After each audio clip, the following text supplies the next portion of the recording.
Pat yourself on the back now and then. If you do something that is noteworthy, something that is a good accomplishment, take a moment and pause and just tell yourself, hey, I did a good job. I did something that's worth noticing. At least you can notice it. Now, obviously, we're going to keep some overall balance here. We don't want you to become egotistical and let your head swell, as we used to say. But when you do something good, there's nothing wrong with acknowledging that you have. In the human course of life, we all have our ups and downs, ups and downs. It's just a constant cycle, which we're never, ever going to change. That's just the fundamental cycle of life. Somebody said this too will pass. So when you're having a hard time, it's going to pass.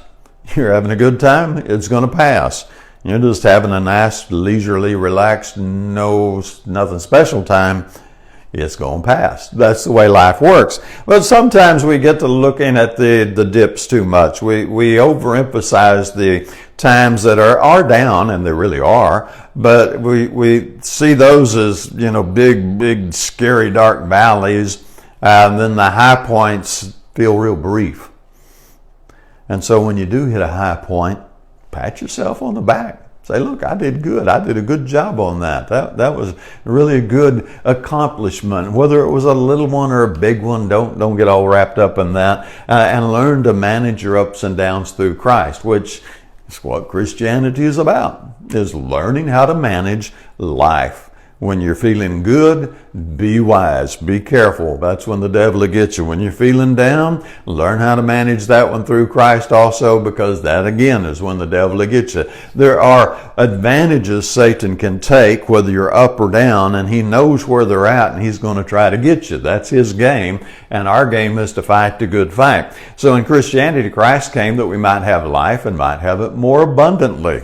Okay, I believe that's here and hereafter, and I believe it's here and hereafter because of Philippians 4, verse 6 and 7, where he tells us to take our concerns to God in prayer.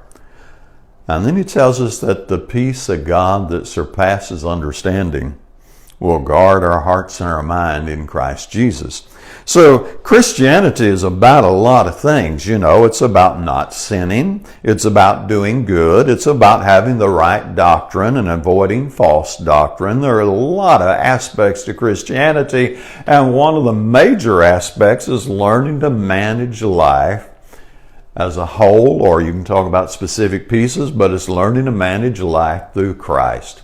That's what Christianity is all about. If you don't manage your life through Christ, it's not going to be real good when you leave this life. So we have some genius in Christianity, some really simple stuff. The thing is let me back up a little bit. When you're into some specific doctrines, I know those things can get complicated and they get convoluted too, and then there's all the yeah buts and what ifs and all that stuff. But when you talk about the basic daily practice of Christianity, the genius of Christianity is that it's just so wonderfully simple. It is so simple you can teach it to a child. We do teach it to children. So that's where Matthew 7:12 is, and that is what you and I commonly call the golden rule: do unto others as you'd have them do unto you. Wow, how simple can that be?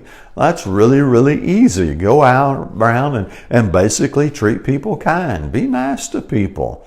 That's not rocket science. Well, the world could use that though, couldn't we? Man, wouldn't that transform our world a lot? Can you imagine if Washington practiced the golden rule? Not even thinkable, is it? So we go around and we just sow seeds of kindness. We sing a song, are you sowing the seed of the kingdom, brother? Okay. So we're just going to go around and we're going to do good deeds, kind deeds. We're going to be polite. We're going to be friendly. We're going to be respectful. We're going to try to make people smile a little bit because we understand Acts 20 and 35. Another really simple verse is more blessed to give than receive. Now, people get that one so backwards, it's crazy, isn't it? Everybody thinks, give me, give me, give me, give me. I need. Now, if we're talking about, a youngster that's a little bitty and hadn't grown up yet, we understand that. But there's so many adults that are like, give me, give me, give me. They don't understand. No, that's not the way life works. Life works, you receive your blessings when you give.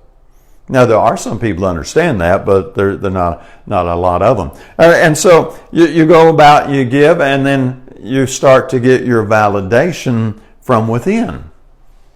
That's the best validation there is. Somebody said if you're basing your self-esteem upon what other people think, then that's other esteem.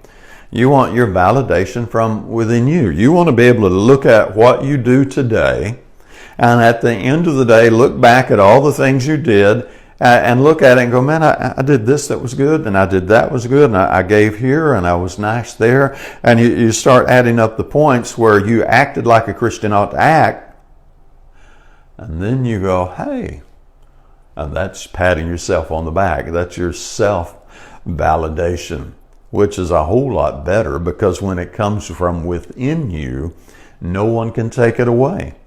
And once you experience it, then that means that you can go out and do it again tomorrow, and you can feel good about yourself all over again tomorrow, because you've learned how to find the self-management and the joy and the abundance and the peace and the blessing that Christianity is here to give us. It's an awesome concept, but it's kind of hard to get people to listen.